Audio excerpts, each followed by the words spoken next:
Welcome to our channel political IR mentor.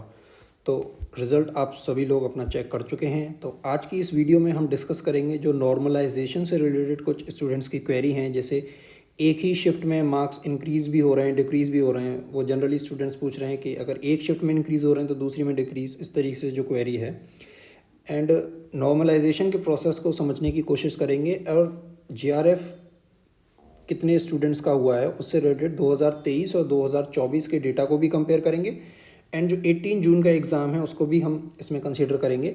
और जो JRF candidates को री अटेम्प्ट लेके जो कुछ क्वेरीज़ हैं ग्रुप्स में, उस चीज़ को भी हम इस वीडियो में कंपेयर करेंगे। So let's start. सो सबसे पहले नॉर्मलाइजेशन प्रोसेस की बात करें तो स्टूडेंट्स के जो उनकी फाइनल आंसर की है एंड रिज़ल्ट है, रिज़ल्ट एंड फाइनल आंसर की में डिफरेंस है। तो जैसे कुछ स्टूडेंट्स का है, जैसे किसी के 103 मार्क्स थे तो वो 99 हो गए। किसी ग्रुप्स में हैं स्टूडेंट्स के कमेंट्स, जैसे किसी के 208 थे उसके 198.86 हो गए, किसी के 180 से 150 हो गए। तो इस प्रोसेस को समझते हैं। तो पहली बात, जब नॉर्मलाइजेशन की बात करें तो नॉर्मलाइजेशन में ऐसा कोई रूल नहीं है कि अगर एक ही शिफ्ट के स्टूडेंट्स के मार्क्स इंक्रीज़ होंगे एंड एक शिफ्ट के स्टूडेंट्स के मार्क्स डिक्रीज़ होंगे। नॉर्मलाइजेशन जब दो शिफ्ट में एग्ज़ाम होता है तब आपका इस फॉर्मूले को लगाया जाता है। इस फॉर्मूले का अगर डिटेल में देखना है तो एनटीए की वेबसाइट पर है अवेलेबल। बट एक नॉर्मल अगर समझने की कोशिश करें तो अगर एक ही शिफ्ट में मार्क्स को सपोज करिए अरेंज किया गया, उसमें टॉप स्कोरर देखा गया, एवरेज मार्क्स वगैरह, तो इसमें विद इन अ शिफ्ट, एक शिफ्ट के अंदर भी एक थ्रेशोल्ड डिसाइड होता है। उससे अगर कम मार्क्स हैं तो आपके मार्क्स फाइनल आंसर की से रिजल्ट में कम होने के चांसेस होते हैं। अगर उससे ज़्यादा हैं तो बढ़ने के चांसेस, यही दूसरी शिफ्ट में रहता है। लेकिन जो ये जो मार्जिन है उसमें हो सकता है कुछ और हो, जैसे इसमें ये मार्जिन 112 हो, उसमें ये 114 हो के 114 वाले से ऊपर के बढ़े हैं, उससे कम के मार्क्स कम हुए हैं। तो थोड़ा कॉम्प्लेक्स प्रोसेस है, बट ये पॉसिबल है। जो कुछ स्टूडेंट्स की क्वेरी थी कि एक ही शिफ्ट में मार्क्स इंक्रीज़ भी हो रहे हैं, डिक्रीज़ भी हो रहे हैं, तो ये पॉसिबल है। तो ये नॉर्मलाइजेशन से मुक्ति तो तभी मिलेगी जब एग्ज़ाम एक शिफ्ट में ही हो, जिसे हम अभी आगे डिस्कस करेंगे। तो सबसे पहले आप देखिए, ये 18 जून को जो एक आपका एग्ज़ाम हुआ जिसमें 11,21,225 कैंडिडेट्स ने रजिस्टर्ड किया था। और ये यूजीसी के जो चेयरमैन हैं उनका ट्वीट था 18 जून को रात के 8:27 पे। आप देख सकते हैं कि उस समय 81% अटेंडेंस रही थी। ऑफलाइन मोड में एग्ज़ाम था, एक ही शिफ्ट में एग्ज़ाम था। ये तो एक्नॉलेज एनटीए ने भी किया था कि एक शिफ्ट में एग्ज़ाम हो, नॉर्मलाइजेशन प्रोसेस में स्टूडेंट्स को प्रॉब्लम होती है, आप कितना भी बैलेंस कर लें, बट एक तरीके से वो इनजस्टिस ही है। तो 81% थी। लेकिन जब ये एग्ज़ाम कैंसिल होता है और फिर जब री एग्ज़ाम होता है तो आप देखिए, जब ये 4 और 5 सितंबर को जो एग्ज़ाम हुआ है इसमें अपीयर्ड कैंडिडेट्स कितने हैं? जून में थी 81% अटेंडेंस, एंड इस बार जो है वो अटेंडेंस आपके, अगर ये 6,84,000 से देखें तो इस बार 61% अटेंडेंस है। इतने स्टूडेंट्स ने तो एग्ज़ाम दिया ही नहीं है। और अगर ये जो नेट का जो एग्ज़ाम है, ये ऐसा भी नहीं है कि इसकी फ़ीस बहुत कम हो। यूआर के लिए 1150 है, ईडब्ल्यूएस ओबीसी के लिए 600, एससी एसटी फिजिकल हैंडीकैप के लिए 325।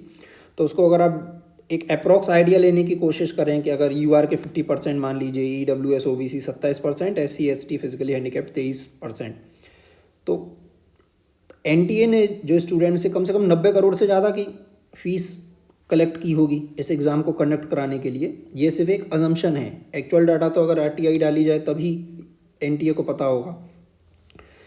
तो इसके बाद भी वो एक शिफ्ट में एग्ज़ाम कंडक्ट नहीं करा सकते हैं। इतना भी बड़ा चैलेंज नहीं है और हर बार ये इश्यू होता है। और आप ये जून 2024 का पॉलिटिकल साइंस का रिज़ल्ट है एंड ये दिसंबर 2023 का है, ठीक है।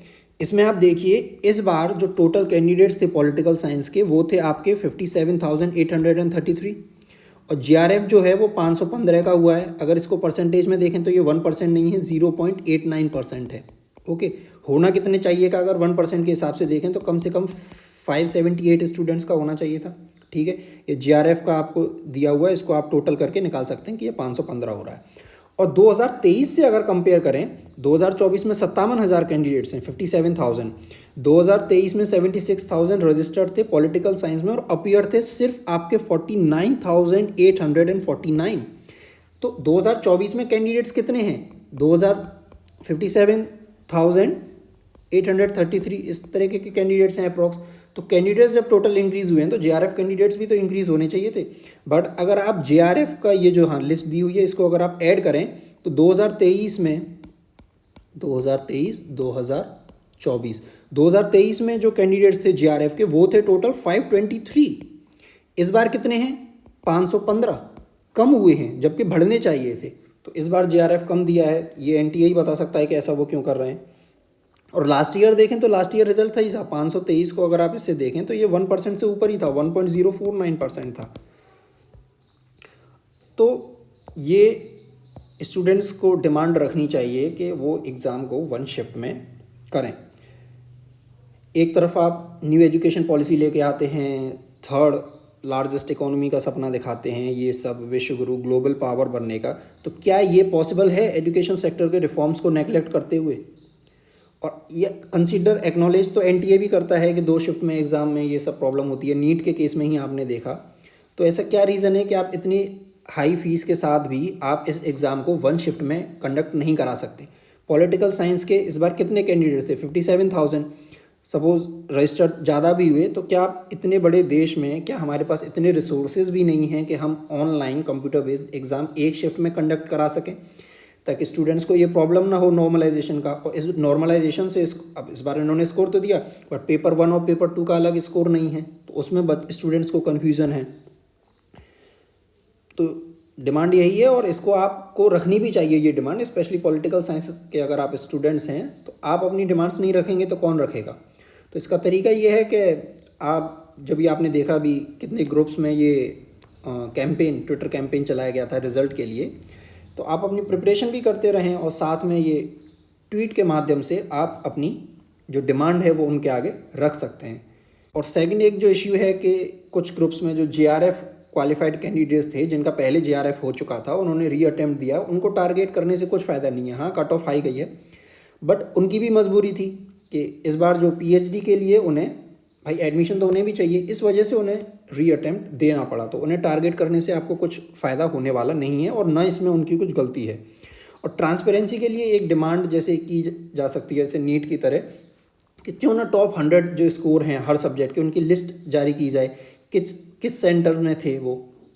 तो ये भी तो ट्रांसपेरेंसी के लिए एनटीए को करना चाहिए।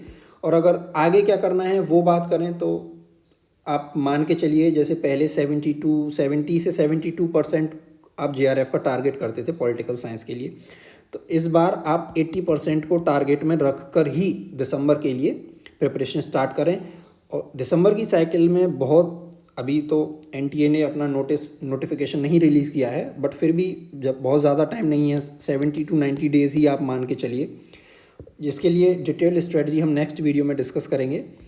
तो जो पॉलिटिकल साइंस के स्टूडेंट्स हैं जो दिसंबर को टारगेट करने चाहते हैं वो हमारे यूट्यूब चैनल के साथ जुड़ सकते हैं। You can subscribe our channel and you can also join our Telegram channel political IR mentor, जिस पर हम वीडियोस के लिंक भी शेयर करते हैं, क्विज़ जो कि प्रीवियस ईयर क्वेश्चन के ऊपर बेस्ड रहती है वो शेयर करते हैं, एंड पीएचडी रिलेटेड और आपके असिस्टेंट प्रोफेसर या ये रिक्रूटमेंट रिलेटेड नोटिस पे आते हैं वो भी हम शेयर करते हैं। तो आई होप आपको ये वीडियो पसंद आई हो। जो भी आपका फीडबैक है इस वीडियो के रिगार्डिंग वो आप कमेंट सेक्शन में लिख सकते हैं। So if you like this video, please do like, share and subscribe. Thank you.